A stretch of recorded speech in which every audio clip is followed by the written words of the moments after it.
अमर है अमर है अमर है अमर है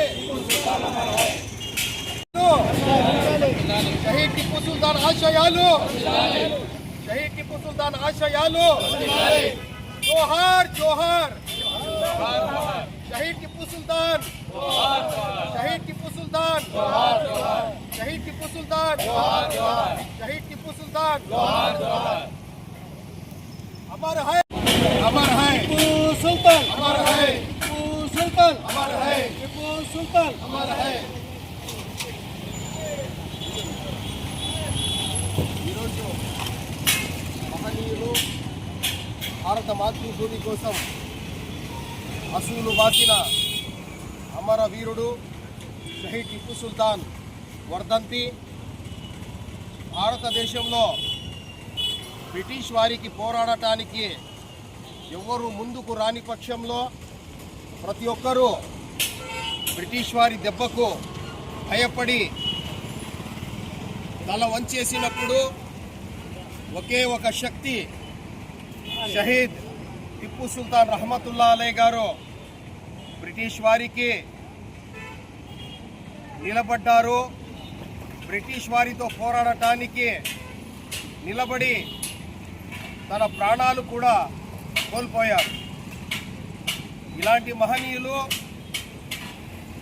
దేశంలో మాతృభూమి కోసం త్యాగాలు చేసే మహనీయులు ఖచ్చితంగా ఉండాలి. ఎందుకంటే ప్రతిసారి బ్రిటిష్ వాళ్లే కాదు వేరే వాళ్ళు కూడా ఈ దేశంలో అస్థిరత్వం సృష్టించటానికి, దేశాన్ని విభజించటానికి, మా మాతృభూమి భారతదేశంపై ప్రతిసారి ఏదో ఒక రూపంలో ఇబ్బందులు ఉంచుకొస్తున్నాయి. అలాంటి సమయంలో ఖచ్చితంగా మనం భారతీయులు కులాలు, మతాలు, వర్గాలు, వర్ణాలను పక్కన పెట్టి మన భారత మాతృభూమి కోసం ఒకే జాతిగా ముందుకు రావాల్సి ఉంది. ఎందుకంటే భారతదేశాన్ని ఇబ్బందులు పెట్టాలని ప్రపంచంలోని చాలా శక్తులు ప్రయత్నిస్తున్నాయి. అలాంటి సమయంలో మన భారతదేశాన్ని అఖండ భారతంగా మార్చి ఒక వసుధైక కుటుంబంగా నిర్మాణం చేసే అవసరం ఉంది.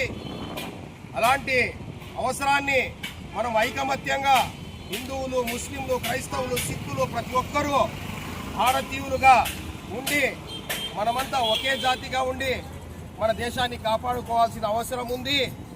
ఇలాంటి మహనీయులు షహీద్ టిప్పు సుల్తాన్ రహమతుల్లా అలై లాంటి వారు వారిని ఆదర్శంగా తీసుకొని మనం ముందుకు వెళ్ళాల్సిన అవసరం ఉంది.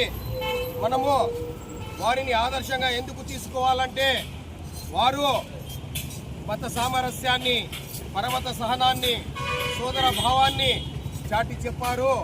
హిందువులు, ముస్లింలు నాకు రెండు కండ లాంటి వాళ్ళన్నారు. ప్రతి ఒక్కరికి ఆయన గౌరవించారు. ఆయన కాలంలో దాదాపు 13 మంది మంత్రులుంటే 7 మంది మంత్రులు హిందువులు ఉండేవారు. మరి చాలా దేవాలయాల్ని ఆయన పోషించారు. ఆయన దేవాలయాలను నిర్మించారు. ఆయన శృంగేరి పీఠాన్ని మరాఠాలు ధ్వంసం చేస్తే మళ్ళీ ఆ యొక్క శృంగేరి పీఠాన్ని పునర్నిర్మించిన మహనీయుడు టిప్పు సుల్తాన్ రహమతుల్లా అలై. అలాంటి వారిని మనం మార్గదర్శకంగా తీసుకొని మన భారత జాతి యొక్క ఖ్యాతిని మనం ప్రపంచమంతా చాటాలి. మత సామరస్యం, పరమత సహనం, సోదర భావం, వసుధైక కుటుంబం కోసం మనమందరము ఒక్కటి కావాల్సిన అవసరం ఉంది. జై హింద్, మేరా భారత్ మహాన్.